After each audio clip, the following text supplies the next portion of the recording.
Great, thanks very much indeed, Andrew, and good afternoon, colleagues. A very warm welcome to this innovation showcase about the Health Data Research UK Braethe Hub.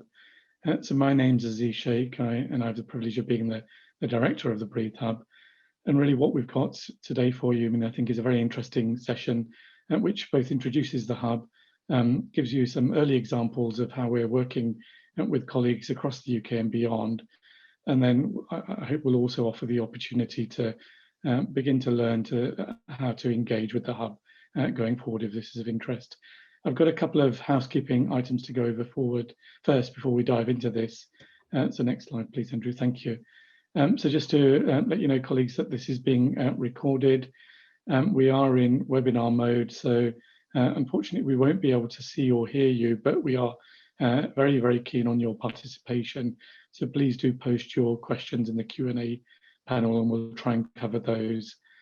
So the plan is I'm going to kick off, tell you a bit about Braethe, why it's been set up, where we've got to, and then what we'll do is we'll have a few lightning presentations, which will be chaired by my colleague, Monica Fletcher. So three there that are detailed, should be, I think, very interesting. It gives a range of perspectives of the way Braethe is working with partners across the UK. And then there's an opportunity for a panel discussion. So we'll take your comments, questions, feedback there, and then we'll wrap up. So next slide, please, Andrew.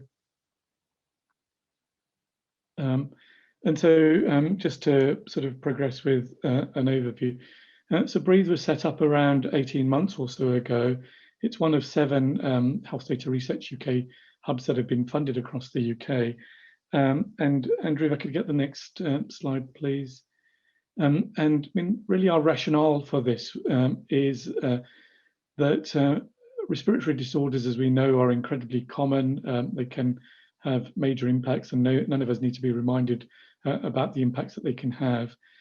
But what we also know, so some of us have been working at this for many years, is that what we have are absolutely outstanding data assets in the UK. This is in the field of respiratory, but I think more generally. But at the moment, these are massively underused. I think we're all, anybody using the UK will have heard the kind of messaging now from politicians around data. These data are absolutely crucial, not only in a COVID context, but I think we're going to make progress on tackling the very substantial respiratory morbidity and mortality that we have in the UK. So the pitch that we made to Health Data Research UK was that what we wanted to do was to really bring to the fore these absolutely fantastic data assets, improve them and get those used much more to try and improve outcomes, but also stimulate research and innovation across the UK. So the next slide, please. So what we did is we brought together a fantastic array of partners. They're summarized on this slide, but a number of academic partners that you'll see there on your left, spanning 3 of the 4 UK nations. And then we've got public, private and charitable sector partners, and you'll be hearing from some of these during the course of this session. All committed to trying to make more of the UK's research data assets to improve outcomes for patients, members of the public, but also to stimulate research and innovation at scale. So what we're trying to do is really respond to both meeting the health and wealth needs of the UK going forward, using respiratory as a really important exemplar. Next slide, please. Patients and public are, members of the public are absolutely crucial bit of, what we're offering here. We feel the need to work very, very closely with members of the public and patients. And what we're ultimately doing is drawing on data assets that have been produced from their data. So we want to work really in transparent ways, responsible ways, and what we have is a fantastic expertise available in Braethe. So if you do want to partner in any way, what we will do is put everything through a PPI sieve or a lens. The way that patients and members of the public engage are through the Braethe executive, We have an external advisory board, so we have membership there. Every data request that comes in, PPI members look over this, and we're actively really producing a nationwide group to help guide our thinking going forward. So the next slide, please. So what we offer what we're trying to do is create a one-stop shop for data needs for a variety of stakeholders from across the UK and beyond. So the first thing that we're trying to do is make data discoverable, and we're doing this by lodging data in the HDR Innovation Gateway. So metadata, and wherever possible, we're moving data into the SAIL data bank, a fantastic trusted research environment, one of the oldest of its kind anywhere in the world, and really one of the most secure infrastructures anywhere in the world now. What we then do is we're interested in not only making data available, but trying to improve data. So the whole area of data curation, data linkage, and the more we link data, the more useful these become. And then really respiratory expertise. So domain-specific expertise is absolutely vital, as well as understanding of the strengths and limitations of the data, different data assets. And as I mentioned, patients and members of the public sort of are engaged throughout this entire process. So the next slide, please. And as I mentioned, a one-stop shop. We should really have, a very comprehensive bird's eye view of the respiratory data assets that there are. So if there are questions, we can sort of help you navigate this. This has been sort of quite difficult in the past, but we are sort of streamlining this. And this will range from sort of routine data to bespoke data sets, and I'll cover a few examples of these in the next couple of slides. So the next slide, please. So example of routine data assets, first is SAIL data bank. So we have curated respiratory and particular asthma data available on virtually the entire Welsh population. So these are linking GP data with hospitalization data, with mortality data, and then depending on needs, other data, sort of testing data, for example. So an absolutely fantastic resource, one of the few of its kind anywhere in the world, so covering virtually the entire Welsh population. Similarly, we have the Royal College of GPs Research and Surveillance Centre data now available. So this is on at least 5.5 million people across England. And again, linking GP data with hospitalization and mortality and a variety of other data sets. This data set is being scaled, so in due course, this will be on around 17 million of the English population. So the next slide, please. And then what we have are also sort of bespoke data sets. So for example, Exceed, which is 11,000 or so patients linking genetic and environmental data, and a variety of genomic data sets that you see there listed on the right. So routine right through to bespoke data sets, and these can be linked where permissions exist. Okay, so next slide, please. And just to give you another few examples of data sets that are coming in, or metadata that are being logged. So the Salford Lung Study, so GSK's landmark real-world evidence data set, and we have now lodged the metadata within the HDR Innovation Gateway. So again, I think a very, very valuable resource, and we hope this will be the first of many industry data sets that we begin to work with. The Zoe symptom tracker app data, lots of media coverage. This has been an absolutely fantastic resource for the UK as we've been trying to find ways out of a pandemic. So this is on over 300 million people, longitudinal data, and this data set we lodged early on, and we've had request after request. So this is the most accessed data set in the HDR Innovation Gateway, and it's been used by government, public health, industry, NHS partners. So an absolutely fantastic way of example of how these data set can be used for patient and public benefit. Okay, so the next slide, please. And so, there is some very important work being led by very close colleague Jenny Quint, Deputy Director of Braethe, on respiratory phenotype. So what we're trying to do here is, because you have to work with Codesets, what we're trying to do is do a lot of that heavy lifting to offer preliminary code sets depending on questions that individuals group might want to answer, help work very closely with research and innovation teams to refine those code sets. And what we are now committed to doing is really updating these on an ongoing basis. So, I mean, I think this will be an absolutely fantastic resource that will take weeks, if not months, out of projects, and will also help ensure that we're doing work that's of comparable quality, I mean, across different research projects and initiatives. So the next slide, please. So let's just, I want to end with a couple of examples of projects that have gone through the entire life course. So some of you may have heard about this study using the EVE platform. So EVE is a complete end-to-end COVID-19 platform that we've created through Braethe across Scotland. So it's on 5.5 million patients. This was the first study looking at the real-world effectiveness of COVID-19 vaccines produced anywhere in the world. Really important findings that the vaccines were working, I mean, at least equally as effectively as demonstrated in the clinical trials and in older members of the public, so populations that were not studied in the trials. That's had enormous policy implications, not only in the UK, but internationally in terms of making vaccines available to sort of older people. I mean, a subsequent analysis on safety will be released at the end of this week, so please do look out for that as well. So the next slide, please. And so I'm going to hand over to Mon here to talk about partnerships and illustrate, I mean, this with a few examples. But really, the last thing to say at the moment is that this is a relatively new initiative at the moment.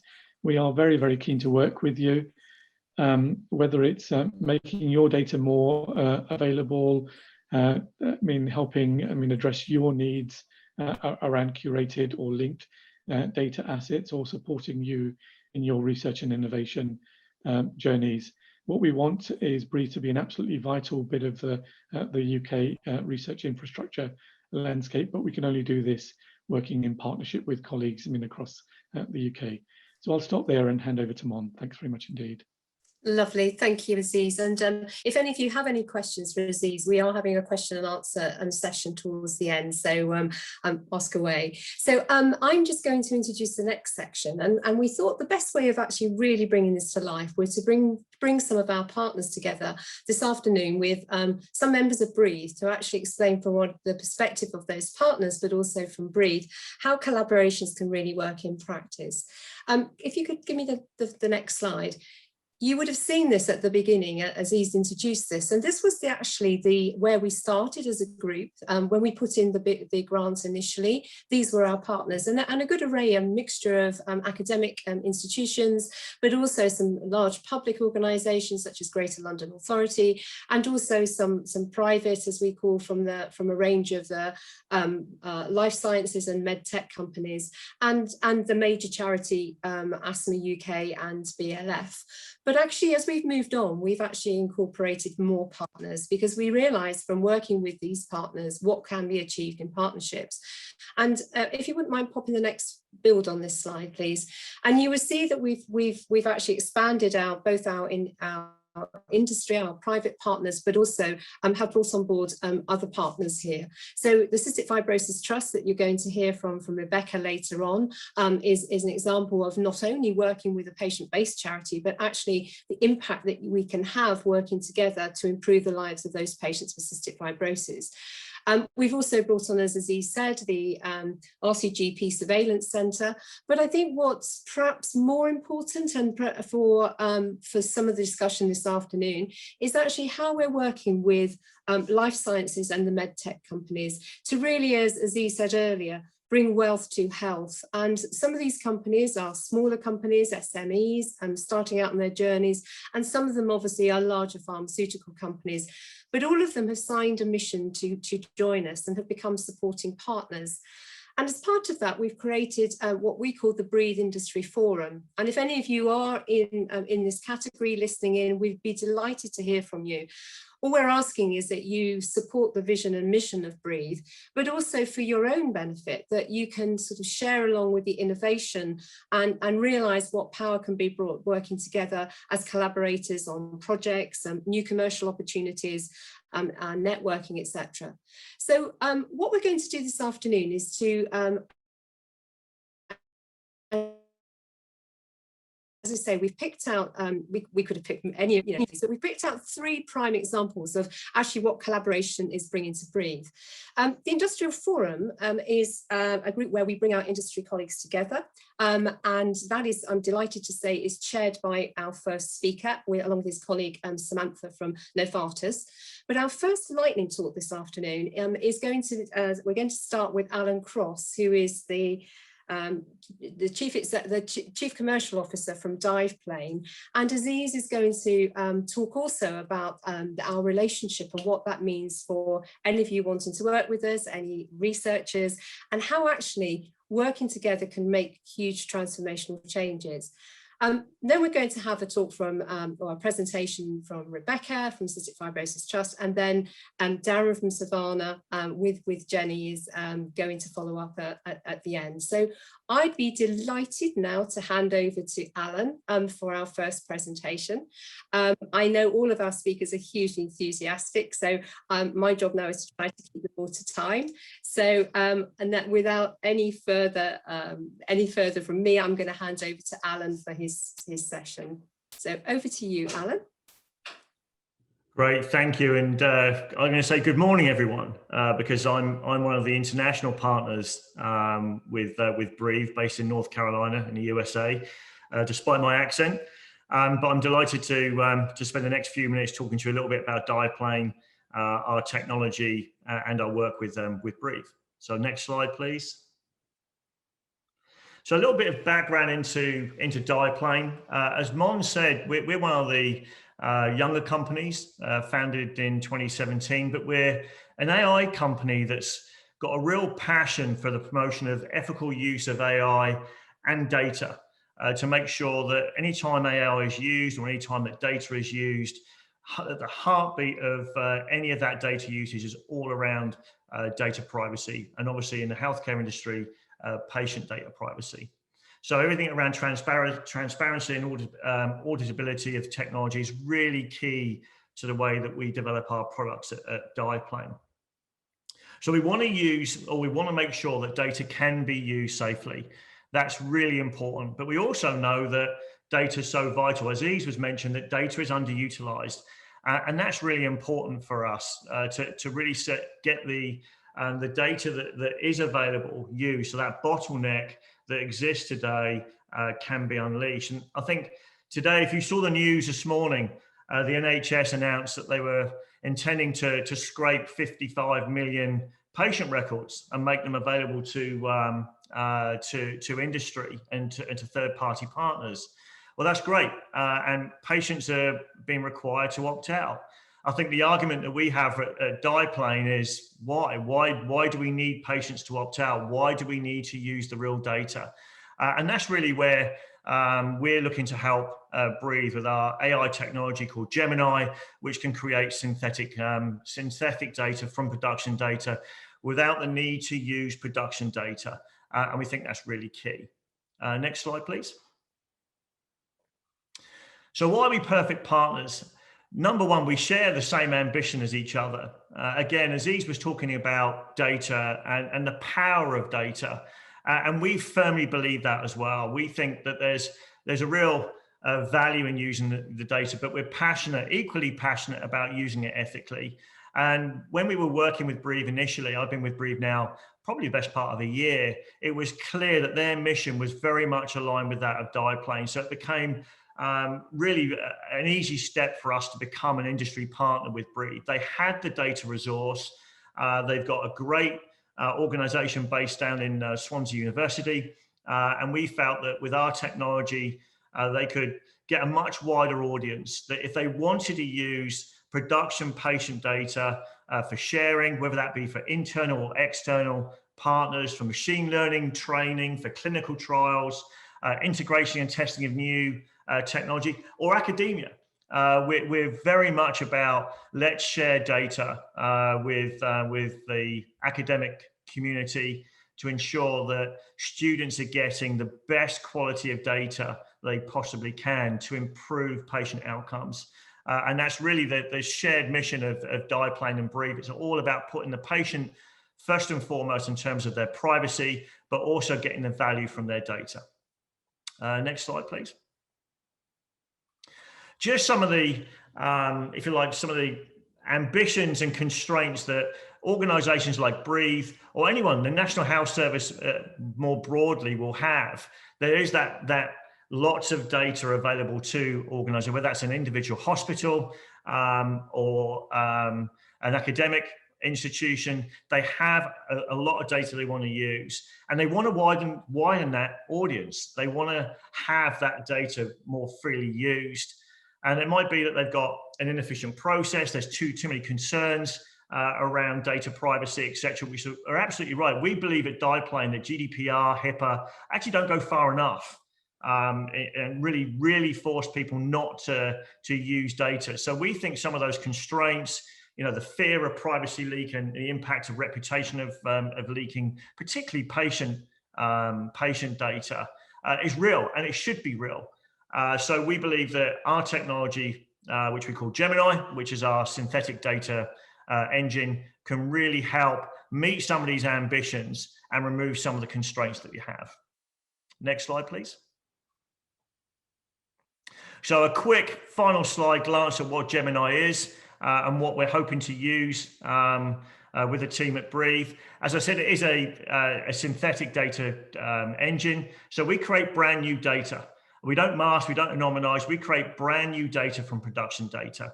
So it's completely free of any PII, but it's got high utility, which is crucial, absolutely crucial for Braethe if they're sharing data that is a high utility of the data. So we regularly see 97+% accuracy in our data when run through machine learning models. So it's there's a high utility for the data that we produce, but the privacy is secured. There's no one-to-one mapping between our synthetic data that our AI engine creates and the production data, which means it's free to share.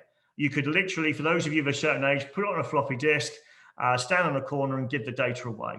It's really that free and that secure that you could do that because we are creating brand new data. But equally, it's very realistic, which again is crucial. It will look, act, smell, and behave in exactly the same way as the production data, which means that if you're giving it to pharmaceutical companies, you're giving it for clinical trials, the recipients wouldn't actually know they're receiving synthetic data, and the inferences they will get from that data will be highly realistic. It's also very flexible. If you're looking to do a population, again, I heard the Welsh population data mentioned. Great, we could do that. Equally, if you're looking at a subset of data, maybe for a city, say Portsmouth, or I know there's some representatives from Portsmouth hospitals on today. So if you were looking at just a single hospital in Portsmouth, for example, you could do that. But the good news is it's also very accountable. Everything can be measured and quantified, including privacy in our data as well. So it can form the backbone of any privacy strategy that you would have. The quality of the data can be measured and the privacy of the data can be measured also. But anyway, that's enough from me. I've probably already overrun. I've got a very short video that you can see that hopefully will bring that all into shape for you. Thank you. Can we play the video, please? Imagine the potential. Safely sharing data without fear of exposing confidential information. Confidently training machine learning models without using production data. Accelerating the process of onboarding new technology. Building synthetic data based on the feature rules you set. Reinforcing data privacy strategies and gaining market-leading reputation as data privacy pioneers. If data is really destined to be the new oil, Gemini by Diaplane will unlock the value from your data. The ability to ethically and safely use, share, and analyze data is becoming increasingly difficult, so most organizations simply don't risk distributing data for fear of the potential consequences.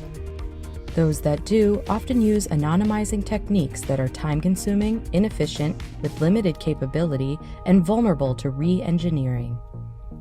The results often lack the accuracy and impact to be a viable alternative to the production data. To realize true value, shared data needs to be accurate, realistic, and relevant so resulting insights are consistent and compelling. Gemini safely unlocks your data by generating a synthetic twin with all of the statistical properties of your original data, but without containing any confidential or personal information. Gemini doesn't mask or add a uniform amount of noise to existing data. It creates brand new data. Without any one-to-one relationship to any data points from the production data, the results cannot be re-engineered back to the original state, but it retains a high level of accuracy you would expect from the production data. Individual privacy is protected with guardrails in place against creating a real case by coincidence.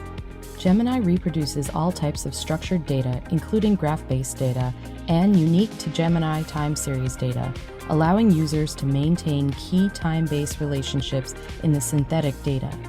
Gemini ensures the perfect balance between accuracy and privacy to ensure the full value of your data is preserved and not lost by using ineffective and inefficient anonymization techniques. What makes Gemini unique? Gemini can preserve complex relationships across multiple databases to maintain relevance. It can also break relationships to preserve high levels of privacy or protect trade secrets. Gemini has the capability to condition data for specific forensic analytics or for rebalancing data to improve robustness or to remove bias, enabling flexible what-if analysis using your production data as the starting point.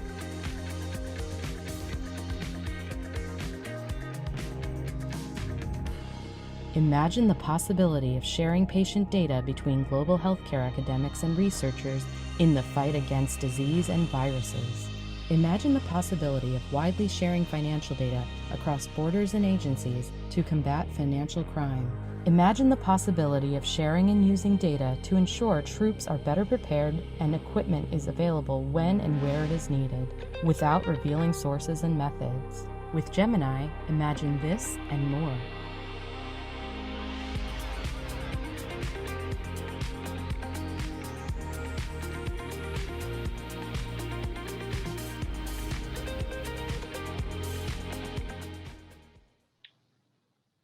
Great, thanks very much indeed, Alan. That's absolutely fantastic. Thank you. So, I mean, I think it will be obvious why when Braethe was keen to partner with Diveplane and Gemini. What we're trying to do is maximize availability of data in trustworthy ways. This Diveplane offers an absolutely fantastic way of doing this. So what we're trying to do is work across 3 areas at the moment to try and prioritize this. This is in the fields of using routine healthcare data. Secondly, in the context of some of our cohorts that we have within Braethe, and thirdly, clinical trial data. We think this is going to make data much more accessible for training purposes, stimulating research, enabling data linkage at scale.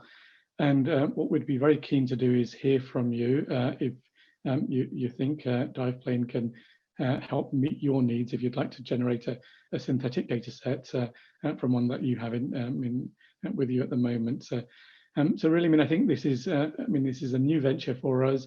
But this is, I know there's enormous interest across the pond in terms of synthetic data sets as well. So, Alan, we're absolutely delighted to be working with you and colleagues on this. And in due course, what we'd like to do at future webinars like this is actually bring some work examples of some of the benefits that this has resulted in. So thanks very much indeed. So, Mon, back to you. Lovely, thank you, Aziz, and thank you, Alan. And you will get an opportunity. I see some questions coming in the Q&A. Please add them in as we go along. So now I'd like to introduce our second pair, and that's Rebecca Cosgrove from the Cystic Fibrosis Trust and Professor David Ford from Braethe.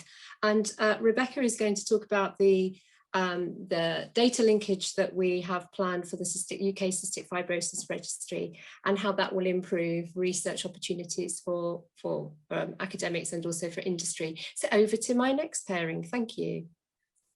Thank you, Mon. So hello everybody, I'm Rebecca and I'm the Director of Data and Quality Improvement at the Cystic Fibrosis Trust, as Mon has already said, and I'm going to talk to you pretty briefly about the UK CF Registry and our partnership with Braethe. So we can go to the first slide. So just a few short words on what the Cystic Fibrosis Registry actually is. So it's a centralised, secure database holding longitudinal data on 99% of people with cystic fibrosis. And in a nutshell, it describes the demographic, clinical care and health outcomes data for people with this genetic condition. So that means we've got data on over 10,000 people. We can record things like burden of treatment, which is a really high priority for people with cystic fibrosis, and monitor the proportion of people receiving things like a lung transplant. Next slide, please. So that's what the registry is, but why do we bother? And I'm just highlighting a few key areas that we delve into to make the most of CF registry data. So one of those is data requests, so allowing researchers access to pseudonymized or anonymized data to answer research questions. We also monitor drug safety and efficacy on behalf of regulators.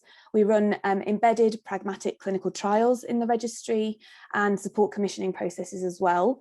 As you'd expect, we generate quite a few reports using registry data, and that includes our annual data report. And we also facilitate quality improvement. So next slide, please. So to me, that already sounds like quite a lot of stuff that we're able to do with the UK CF registry. So why bother partnering with Braethe? And to try and illustrate that, I'm going to focus on data requests in particular. So as I've already mentioned, we already have a data request process with the UK CF registry to enable researchers to access that really rich data. We get about 50 requests every year, and we use those requests to pave the way for access to new therapies, obtain funding, influence better prescribing behaviours, and also provide information to people with CF and families. So again, we're already doing quite a lot there, but I think there's some really key ways that partnering with Braethe is going to help us to build upon what we're already doing and maximise the potential of the data. So if we can just skip to the next slide that has my arrows on it, I'm going to talk about three of those ways. So one of them is we're really excited to take advantage of you guys, the Braethe and Health Data Research UK network, because we're really well connected to the cystic fibrosis community, and we've got some amazing statisticians and mathematicians really engaged in using CF data. But we really want to draw in new people who maybe don't have a primary interest in cystic fibrosis, but could really add value to our knowledge base by answering research questions using CF data. We're also really excited to get involved with the SAIL data infrastructure, and Aziz already mentioned this briefly in his introduction, because again, it just adds value to the processes that we already have in place. So it layers on additional encryption over and above what's already available within the registry, and it also enables researchers to access data through a reading library rather than a lending library approach. So as we increase the number of people looking at the data, we want to make sure we, in line with that, increase the security of the information. And this just means that anyone accessing the data can perform really advanced analytics on it, but they don't take the data away with them. It doesn't have to move anywhere using this SAIL infrastructure. And Aziz also mentioned governance and PPI involvement from Braethe's perspective. And this is another layer of securing the data and making sure it's being used appropriately and to its maximum potential, because we're preserving the approvals process that we have in place for the CF registry and adding onto that in a streamlined way the Braethe approval processes as well. So last but definitely not least, we're really excited to work with Braethe to link UK CF registry to other data sources. So the information we have is really rich, but mostly pertains to what happens to someone with cystic fibrosis in their CF specialist centre, whereas Braethe is going to support us to link UK CF registry data to NHS data sets from across the whole of the UK relating to primary and secondary care, and also enhancing the deprivation data that we can access as well.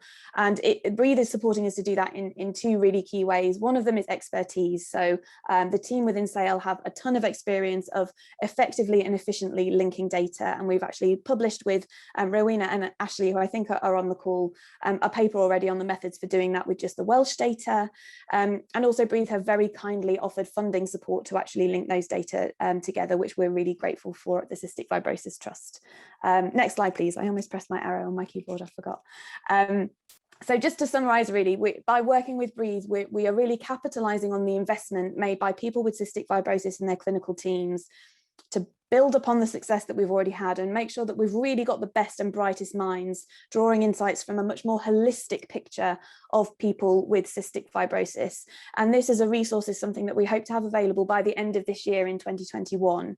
So if anyone watching has an idea of something that you'd like to do with that enhanced linked data set, please be in touch with either myself or Mon as soon as you can. We've already got a project or two in the pipeline and we're really keen to get more of you involved. And I think I've just got one more slide.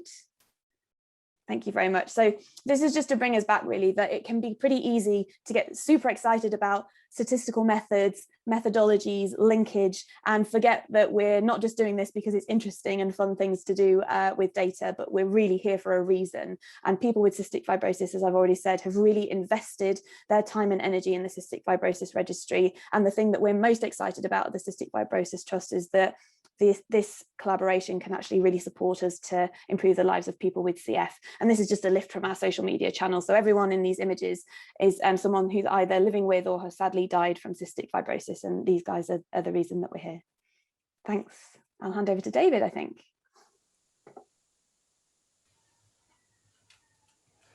I think you do, Rebecca. Thank you for that. And great presentation. And I think it really perfect. I mean, almost I have nothing left to say because my job is to say a little bit on behalf of Braethe, the executive team, and all of the Braethe team in relation to partnering with the Cystic Fibrosis Trust. And it's a really easy job. I said yes in an instant because I think it's a fantastic example of where a really wonderful research resource that you've built in your team have built over many years. Doing well, making a big impact and helping out people with cystic fibrosis all the time can kind of get a benefit, a bit of a lift from partnering with Braethe, and we can add some value. And I think that's exactly what we're here to do. And so it's been a fantastic pleasure to do that. I completely agree with you that linkage, data linkage in particular, it sometimes brings fantastic research opportunities that may not be there in a singly collected data set, and it is something that Braethe believe in greatly. That linkage brings huge amount of utility, and yes, we have some experience of doing it. It's not easy work; it's hard work.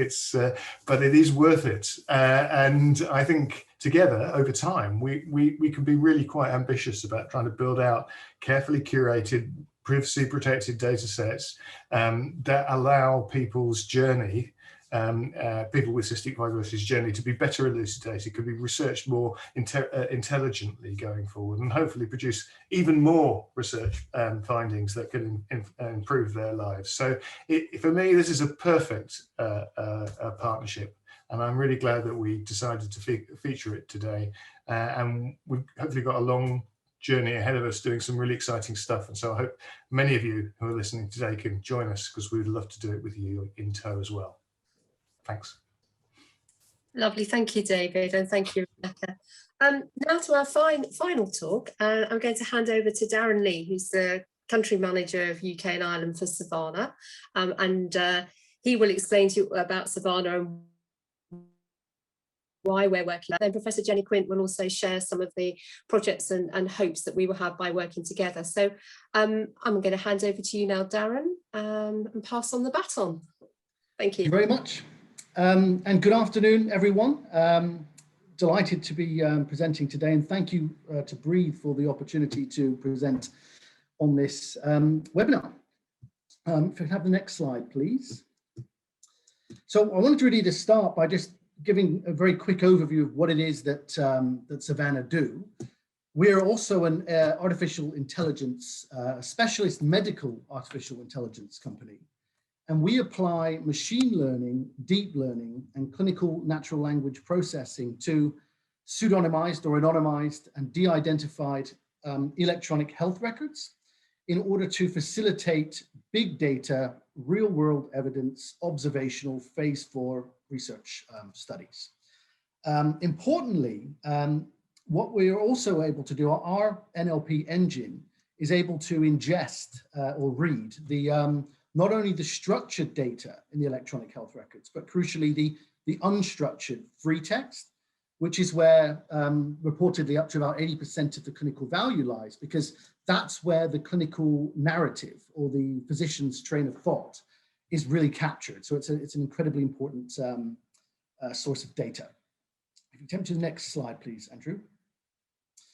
And there's really 3 protagonists on every single research project that we do. The first one, of course, is the participating hospitals, the sites. And on these big data projects, this can be in hundreds of hospitals around the world. But they don't only participate in the big data research project. We also unlock the clinical value embedded in the free text of their electronic health records by converting it into a visualization tool, a searchable synthetic clinical database, which they use for their own purposes thereafter. The sort of things that they might do with it is use it as a tool to recruit patients for clinical trials, or to identify and manage unwarranted variation in clinical practice, conduct clinical audits, or indeed to do their own real world evidence observational research. The other protagonist is Savannah. We're the digital CRO and the NLP provider behind the research studies. And we also have, and it's currently under patent review, developed our own data privacy methodology, which works in quite a similar way to what Alan described on his earlier presentation. But essentially the way we do it is that we insert the errors that naturally occur in NLP, things like spelling mistakes, false acronyms, double text, copy paste. We insert them into the individual patient's record, thereby falsifying it. It's no longer that patient's record anymore. But in the aggregated format, it retains the clinical accuracy, and it's the aggregated database from all of the participating hospitals that the study report is formed. And then finally, the other final protagonist is the study sponsor, which is more often than not pharmaceutical industry, but can also be grants or scientific committees. Turn to the next slide, please. And there's really 6 steps to the process. The hospital has responsibility for the anonymization and de-identification of the data. It's only then, when that's happened, that we would be able to apply our NLP engine to it. Then we select the patients in accordance with the specific objectives set out in the protocol of the study. We create the aggregated database, conduct the statistical analysis, and it's the study report comes from that. And it's that report which is given to the study sponsor, not the data, the report itself. You can take me to the next slide, please. Now, the researchers from every hospital play a vital role in each research project that we do, even though it's an AI big data project. And that's because they validate the accuracy of the technology in every single participating site. The way that happens is they get a random sampling of the anonymized electronic health records, and they annotate them. They answer specific questions about what the technology has read. If it's often it's open questions, yes or no answers, or if it's a value-based question, there's a value there. The first 2 researchers receive identical reports. The third one acts as a judge or adjudicator and only sees the reports where there's a discrepancy on the other 2. And what we end up with is being able to provide the precision metrics for every single hospital that participates. So in other words, we demonstrate the clinical accuracy of every single hospital in the study. And this is open source, this methodology, and it's part of the publication. So it's very clear on how we do this. We should to the next slide, please. And we are very proud to be partnering with Braethe, and we've already identified our first project, first of many, I hope, where we have partnered on the big COVID data study. And I won't sort of go into too much detail because I know that Jenny's going to be talking about this, and she's kindly agreed to be the chief investigator for this innovative and exciting study. You can see there some of the objectives that we're looking to solve. But one thing I wanted to mention is that part of this, this initial project with Braethe is that we're going to be providing Braethe, or the SAIL data bank, with the annotated clinical database of every single participating site across the United Kingdom. And this will then be used to, be created in a format where it can link with other data sets, as was mentioned earlier, and really accelerate and encourage more research in this important therapy area. So I'd like to hand over now to Jenny to talk about the Braethe perspective of this. Thanks very much, Daren. So I guess it's a pretty easy question to answer, actually, but why did Braethe partner with Savannah? Well, for multiple reasons, really. Firstly, COVID being so important to try and untap data sources so that we could answer questions more efficiently and with high quality. But also the technology that Savannah has itself is applicable to lots of other conditions and respiratory diseases potentially. And so there's the ability to be able to use this for other things going forward. I think what also attracted us to partnering is the fact that Savannah's technology is system agnostic. So we have a wealth of data that's captured in free text or not in structured text within hospital systems.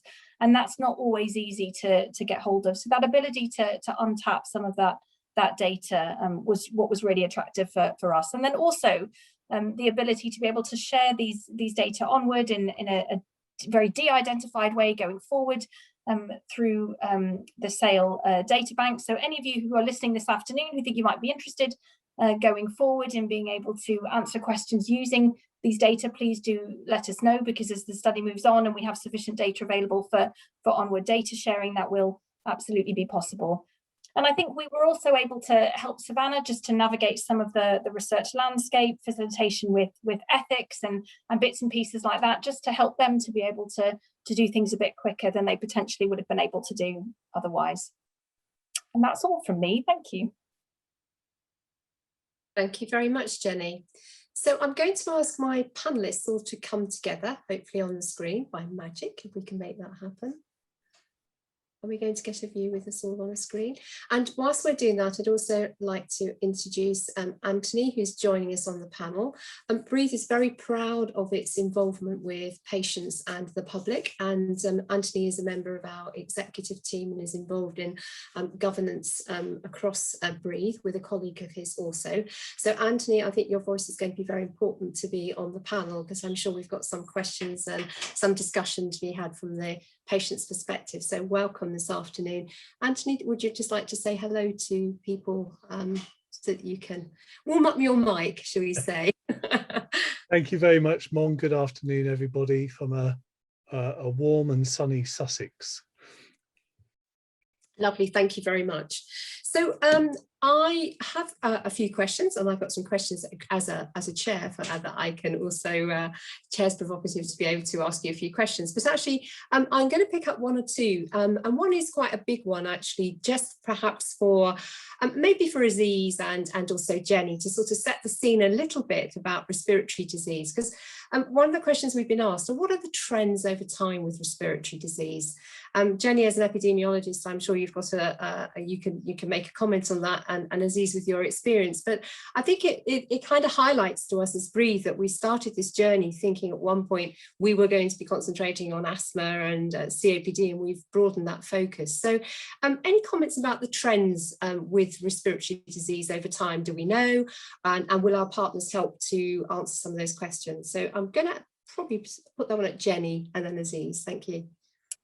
Thanks, Mon. So I could talk for days about trends in respiratory disease. And I think, yes, there are data available. Sometimes getting up-to-date, high-quality data at speed can be relatively tricky. And I think that that's something that Braethe will ultimately be able to facilitate. And I think it's also not just about looking at trends within chronic diseases, chronic respiratory diseases that is important, but also being able to move quickly and adapt as things change in terms of understanding management and outcomes, and how that compares relative to other countries globally. And we do have some phenomenal data sets that allow us to be able to look at how we're doing in terms of asthma outcomes, for example, or lung cancer outcomes relative to other countries, and how we can do better and where we can do better. Thanks, Jenny. And Aziz, would you like to make a comment? Yeah, thanks. So just building on Jenny's sort of thoughts, and I think overall, Mon, respiratory disorders globally are responsible for enormous amounts of morbidity and mortality. That's also true in the UK. And one of the things that concerning us as we set up Braethe was that quite a bit of this morbidity and mortality is preventable, particularly in the context of chronic disorders. And in the UK, unfortunately, we haven't been seeing the kinds of gains that we might have hoped for. So a plateauing, for example, in asthma admissions, hospitalizations, in deaths sort of remain stubbornly high. I mean, I think we know we're still not really past the peak of the sort of tobacco-induced morbidity and mortality epidemic. Thankfully, smoking is declining in the UK. I was just discussing with my kids the other night and saying, I mean, virtually none of their friends at school will smoke. It was a very different kind of experience that I had growing up. But there is a kind of quite a lag there in terms of morbidity, mortality. So we're still not past the peak of any of that yet. So we're still seeing the kind of implications of that. When we look globally, I mean, they've still got a long way to run before the peak, sadly. So a lot of morbidity, mortality there that's potentially preventable. And then when we turn to sort of communicable disorders, well, we know that, I mean, overall, we're kind of all exposed to these at some point in our lives. I mean, those who've got kids will have had these very, very frequently. But I mean, over the past year, there's been a substantial decline in respiratory infections as a result of lockdown measures, for example. But I mean, obviously, I mean, COVID has been rampant. So a very mixed picture. And going forward, I mean, increasingly what we're trying to think about is syndemic. So infectious respiratory disorders and sort of chronic respiratory disorders coming together, also with other sort of comorbidities. And what we know is that when you have sort of more than one of these things come together, outcomes tend to be sort of particularly poor. And so that's a kind of a whole area of work that we're only sort of beginning to understand at the moment. But I mean, our data sets are absolutely fantastic and should be able to try and help us find a way through some of this changing epidemiology. Thanks. And having access to that real-time data as well, has obviously had a huge impact over the last 12 months with COVID.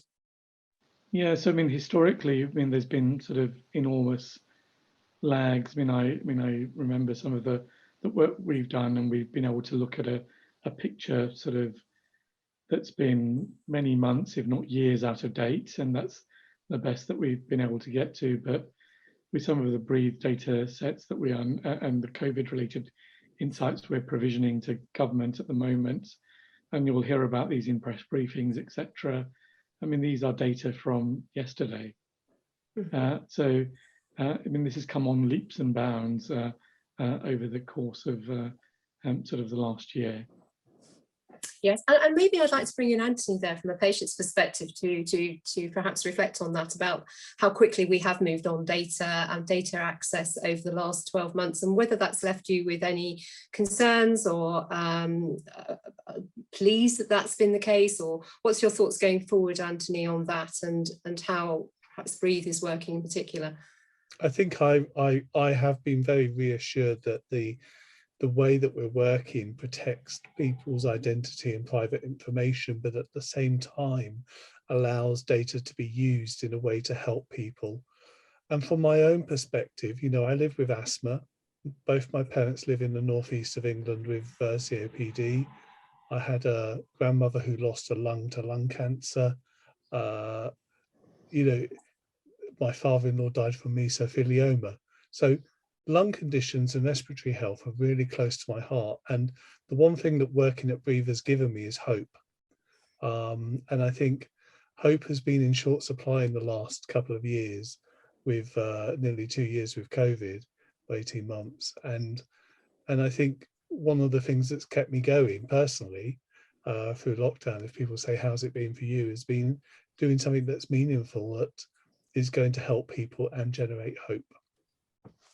Lovely, thank you, Anthony. And that gives a great bridge for me to bring back in Rebecca, actually, because Rebecca left us with a poignant slide of the people that faces cystic fibrosis. And one of the questions that's been raised here, Rebecca, is, are you planning on using patient-reported outcome measures in any way to enhance your registry, or is that something you collect?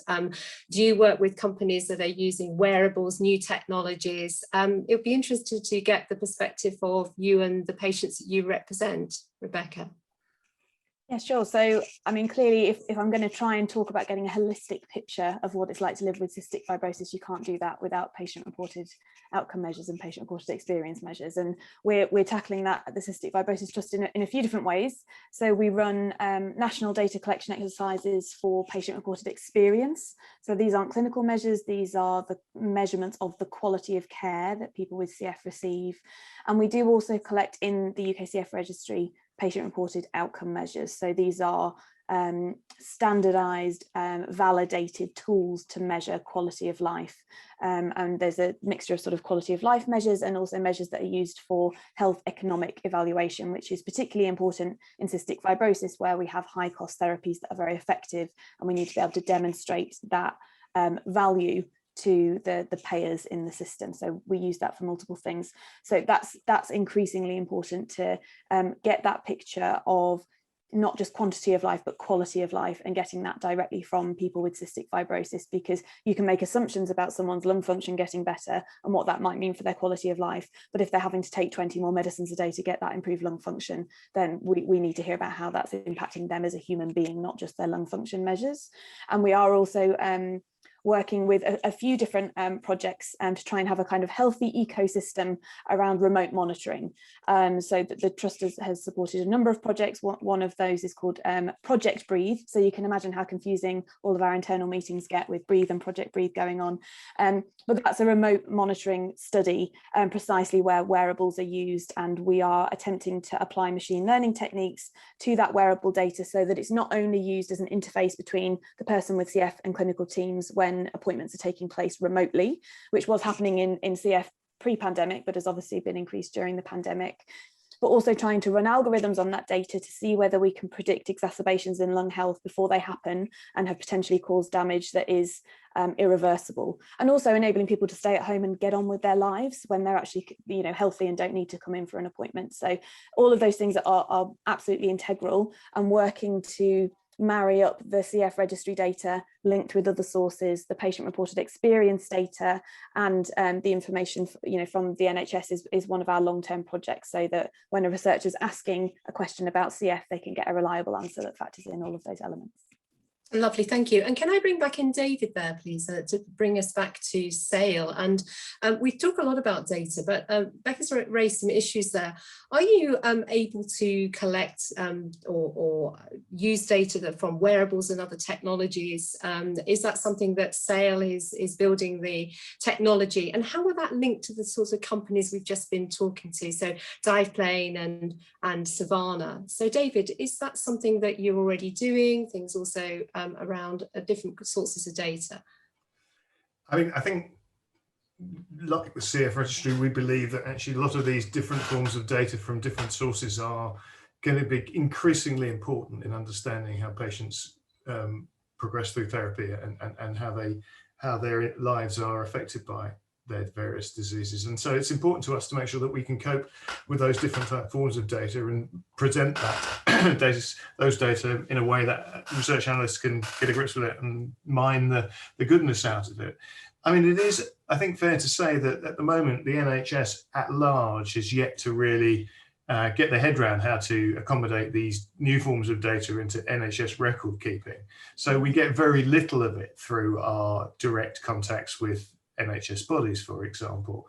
There's patches, but it is extremely patchy, and that would be the same for patient-reported outcome measures as it is for clever pieces of kit that you stick on your body or whatever. So I think we are very aware that this must be the future in some shape or form. The kind of deployment landscape is yet to be kind of ubiquitous. So at the moment, it tends to be in the context of particular studies, particular initiatives, working with particular companies. I look forward to the day when actually it is kind of just custom and practice for everybody out there to have a box that goes beep in their pocket or in their handbag, which is continuously sending important data through to appropriately cited endpoints for its onward analysis. And Jenny, I understand that Braethe are involved in a grant application exactly on this, working with some of the SMEs and looking at how we can make data more interoperable, and I think SAIL are part of that as well. That's right, isn't it, Jenny? I understand. Yes, that's right. And I think it's a wonderful example of how this cross-collaboration through different backgrounds works so well, actually. And I think that's one of the real strengths that Braethe has, is bringing people together across the data fields, across academia and across SMEs and larger industry partners. Fantastic. Okay, I'm going to now move into a different topic area. And Alan, I think you're going to have a little bit of quizzing, and Daren, because you're sharing new technologies and new ways of doing things. So one of the first questions that came out is, can synthetic data be used for regulatory approval for either a technology, I presume also for pharmaceuticals? And do you know what the FDA or similar authorities' views are on this, Alan? Yeah, that's a really great question, actually.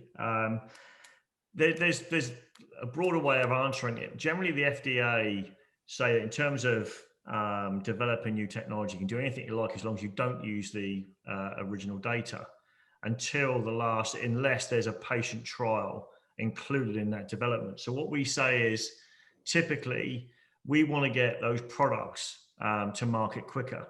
So synthetic data can help either the technology company or the testers get the product to market a lot quicker, right up until that point that if they do need live patient trials as part of that process, and obviously that will be production data. But yeah, it's something we encounter quite a bit in terms of how can you use synthetic data to navigate around GDPR, HIPAA, etc. Actually, it's excluded from GDPR, synthetic data is actually an exclusion. So again, that can help organizations get a lot further down the testing route. Because of the accuracy of our synthetic data, they can get much further down the pipeline of development of R&D than they could do before by using made up data or constructed data. So yeah, it's a really good question. It's also a very disruptive technology. It's still quite new, some of these approaches to synthetic data. So I think the regulatory bodies are catching up with us rather than the other way around right now. Yeah, and I think I'd like to bring Daren and perhaps Jenny in on here as well about Savannah here and the use of the technology and for research there, and applying for grant applications using something completely new, as with regulatory authority in your case, Alan, presents some issues. Have you found any issues?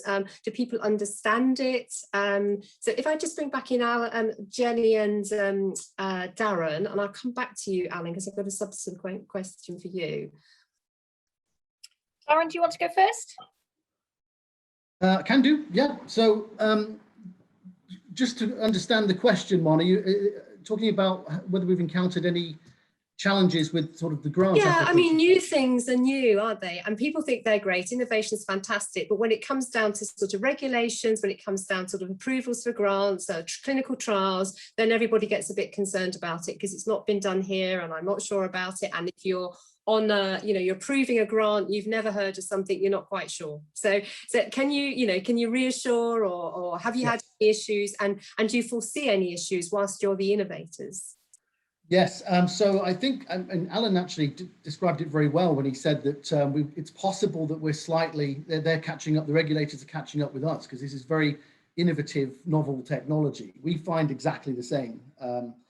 What we do find, though, again, I think it's largely because of the methodology of creating synthetic data and how the data is actually managed, and the hospital's always owning the data, and we have to be defined as data processor contractually. This gives the information governance regulators quite a lot of comfort about the whole process.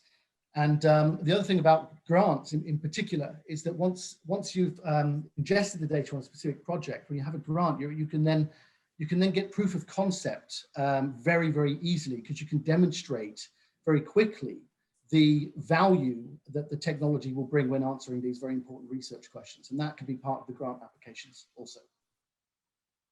And Jenny? I would completely agree with everything that Daren's just said. And I look at it this way: someone has to be first. So someone has to, have that hard slog of doing all that hard work. And it's always the way that the first one might be the most difficult grant to get through, but when it's done, and people will get on board and start to understand things a little bit more. But it's always difficult when you're bringing in something new. And that's probably another thing that Braethe could be doing, actually educating people on some of these new innovations, if we can, to help them move forward. So one of the other questions back to Alan is, where have you got this 97% accuracy from? Good question. We run our synthetic data sets in comparison against publicly available data sets through publicly open source machine learning technology, like random forest lasso, etc. So we do comparisons between the accuracy of our data. That's just to benchmark our latest release of software. So we do that continuously to see how accurate, but then nothing does it better than customers in terms of their results that they get from, again, using either production data or synthetic data and doing a comparison of the results. And Gemini, the product, actually, as I mentioned in the presentation, has a data quality tool that actually shows the quantifiable measurement of the data to prove out how accurate it is and how private it is. So yeah, it's really important. The utility of the data is absolutely vital. And we regularly use open source techniques to measure the accuracy of our synthetic data. And you made a comment earlier about comparing, I think you said Portsmouth Hospital's size of that data set compared to the Welsh population. And I was going to ask you the question, how small a data set can you work with, or have you worked with? Yeah, that's a really good question. Everyone assumes it's got to be big data. And when a lot of black box technology does require a lot of data, we actually, as an executive team, there's 6 of us on the exec team at Diplane, we released, we put our names, addresses, our ages, our birth dates, our social security numbers, our credit card numbers, the last 3 credit card transactions, our height, our weight, ran it through Gemini and published it. 6 people. So you can actually do it on quite a small data set. We wouldn't generally, we did it for a little bit of, to prove it out. But you can use very small data sets. Typically, we would say something like if you had a particular patient group that was small and maybe in hundreds, definitely you can use something like Gemini to produce a synthetic data set. And because of the fact that we don't have a one-to-one relationship with the production data, you can create more patients. You can add more data points. So if you're starting with a small data set and you want to increase the size of that data set for analytical purposes, you can do. But yeah, we regularly get asked that because the fear is people sometimes have a small data set and they think they can't use synthetic data, but you actually can. Good question, though. Okay, and I'm going to bring back in David and Rebecca here, because I can see Rebecca scribbling something there, probably having a ping moment with patients with cystic fibrosis. And this is an introduction to you to Diplane in a way. Can you see applications where this could be used with the cystic fibrosis community? So we've actually already had a few very preliminary conversations about the idea of creating a synthetic data set and starting to explore the methods and starting that process that you've already mentioned that Braethe will have to go through around familiarising people who are new to it with the concepts. And I do think that one thing that we as a community need to be really clear about before we delve into launching initiatives that use synthetic data is that we talk a lot about what standards you do not have to adhere to if you're using synthetic data. But I think there are always some standards that we should keep in mind that we have to upkeep. And for the UK CF Registry, for example, it would always have to include the expectations of people with CF who have consented to donate their data. So regardless of how impossible it is to identify someone with cystic fibrosis using a synthetically created data set, it's really important to respect the wishes of the person without whom the data wouldn't be able to be created, even if you're creating 10 patients out of one or whatever it is. And I think making sure that we're really clear about the governance mechanisms that we do have in place, as well as talking about the advantages from a research perspective and all of the barriers that we're breaking down is I'd be interested in what Anthony thinks, but from my point of view, would be the first thing that I would think about before writing a blog about an initiative we were actually about to undertake, rather than just having these kind of preliminary conversations, which is where we're up to with the CF Registry at the moment. Great answer. I'm going to open that one up, and I am going to pass it over to Anthony. But if Aziz or Jenny wants to make a comment from Braethe, or David, but I'll throw it over to you, Anthony. So I think it's all about making informed choices, and I'm not sure how well informed patients are when they're making choices at the moment about their data.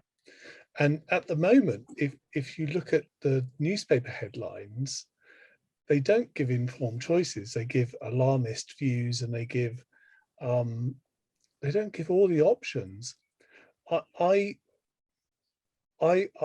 worked for a long time in understanding what pseudonymization is and how it works, and what Alan's been talking today about synthetic data sets and growing synthetic data sets from small number of patients has actually reassured me even more, because it is this thing that I think when patients are informed and understand quite how complex and quite how safe their data is once it's pseudonymized, that I think an awful lot, not everybody, but an awful lot of people would want their data shared.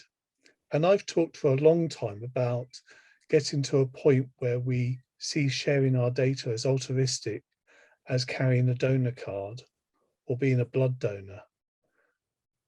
And a lot of people can't do those things for all sorts of reasons, but they can share their data. We can all share our data. And it's the mutual benefit that sharing our data has that is so powerful.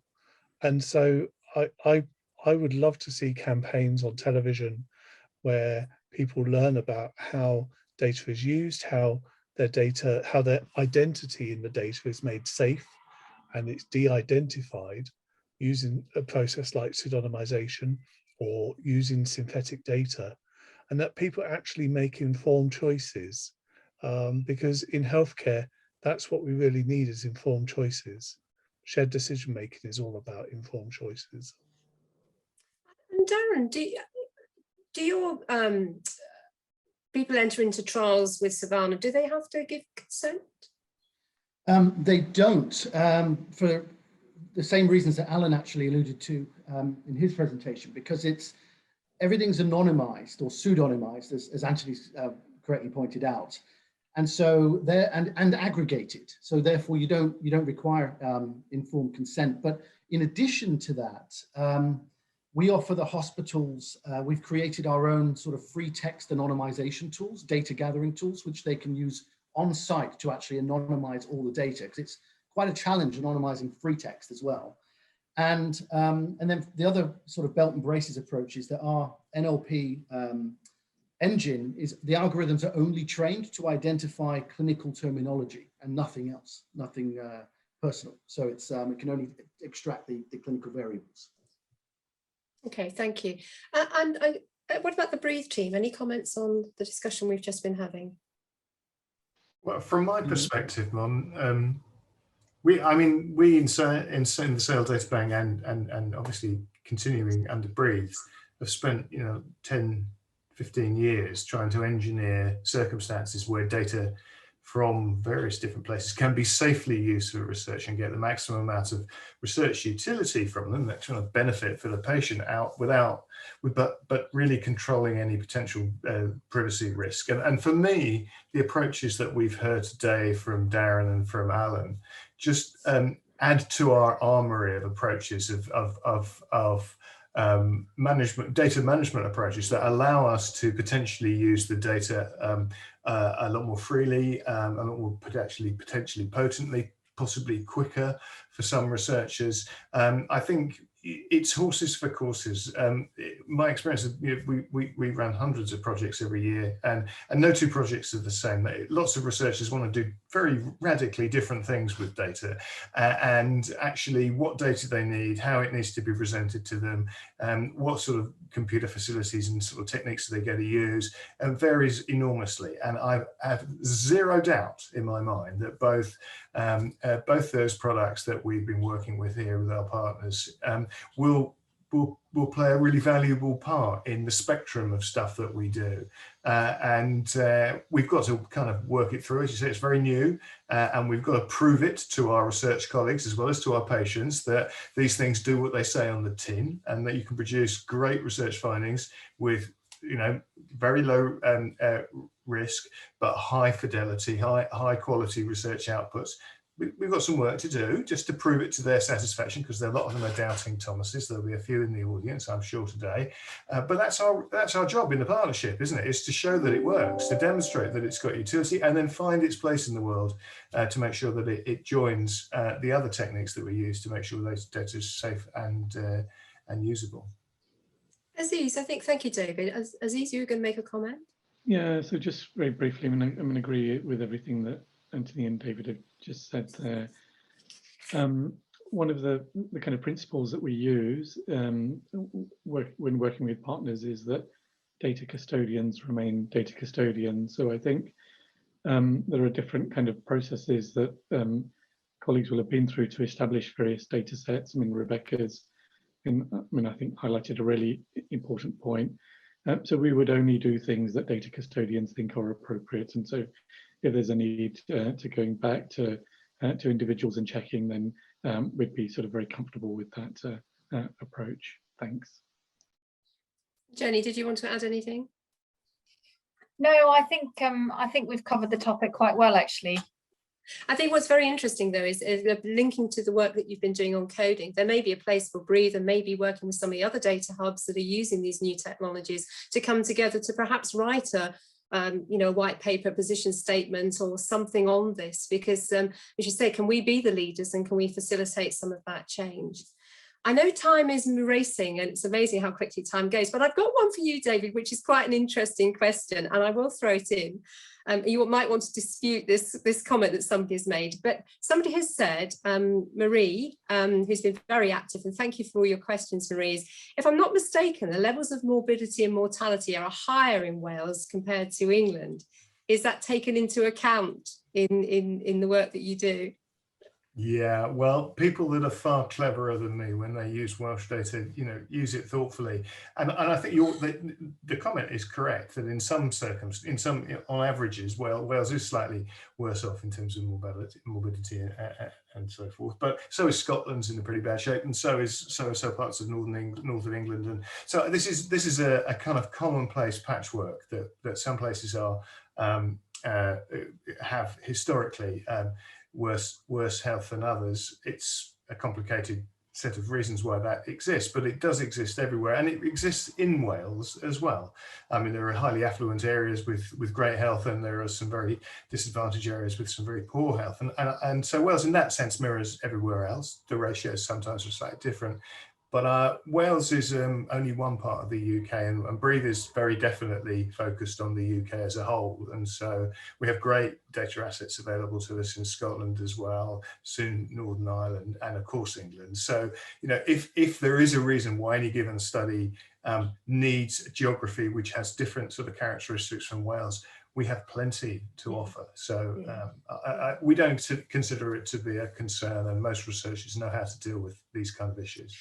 But a great data set for mixed pathology, comorbidities. If anyone's wanting to look at that particularly, it's a great asset that you have there, David. So, any final questions from any final comments from my panel? I think we're going to try to wind up now, and I think Aziz, you're going to pull this together in a summary. But are there any final points, questions?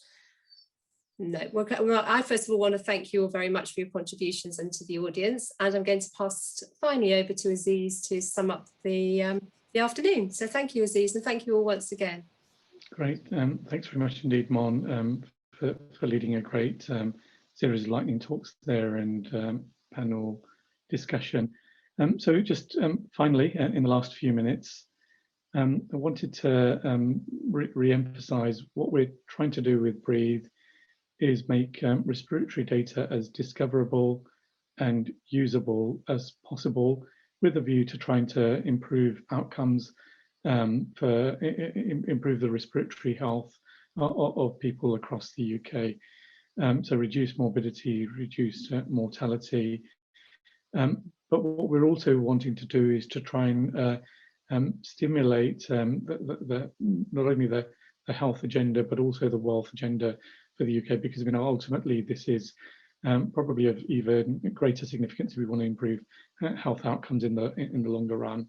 What we have is an absolutely fantastic partnership spanning sectors, countries, disciplines, as you've seen. We are an open consortium. Those who would be very keen, if others are wanting to join forces with us in this endeavour, we'd be absolutely delighted to hear from you. So if you have respiratory data sets that you'd like more to be made more discoverable, please do get in touch. Equally, if you're having trouble in terms of navigating the respiratory data set landscape and want any help in that respect, please do get in touch. If we can do anything to help improve your data sets, curate those data sets, enhance those through data linkage, would be absolutely delighted to hear from you. As you've heard, we have a patient and public involvement group that is embedded throughout our endeavour. So if PPI input you'd like to get, again, we'd be very, very pleased to hear from you. And as I hope you've gathered from the panel discussion just now, we have fantastic expertise in this patch, and our key opinion leaders would be very happy to engage with you on your research and innovation journeys, if that would be at all helpful. So just finally, I'd like to just say a few words of thanks. First of all, thank you to Andrew, who's been working behind the scenes, helping with the slide deck. Jess and in the comms team who've been involved in setting this up. We're very, very grateful. Mon, I think, has been absolutely pivotal in this, led a great series of lightning talks and panel discussion. So thanks very much indeed, Mon. Anthony and our wider PPI group are very, very grateful as ever. And it's absolutely vital, this input. And as you've seen, we've got fantastic partners. So Alan, Rebecca, Daren, very, very grateful to you and your teams. Really looking forward to continuing to work with you. And hopefully, we'll be able to hear about some of the kind of results of these endeavours in a future webinar, and also introduce you to some of our other partners. And then finally, Daren, David and Jenny, as ever, thank you for your input. If you're in the UK, this is the hottest day of the year so far, so very grateful that you've spared the time to be with us. You could have been doing other things, but I think it's just a testament to your conviction. Thank you for wherever you're joining us from. Contact details are there, and your point person is Mon. Her email address is there, and we'll close proceedings. So thanks very much indeed, everybody, for joining. Look forward to hearing from you and working with you as we move forward. Thanks so much. Goodbye.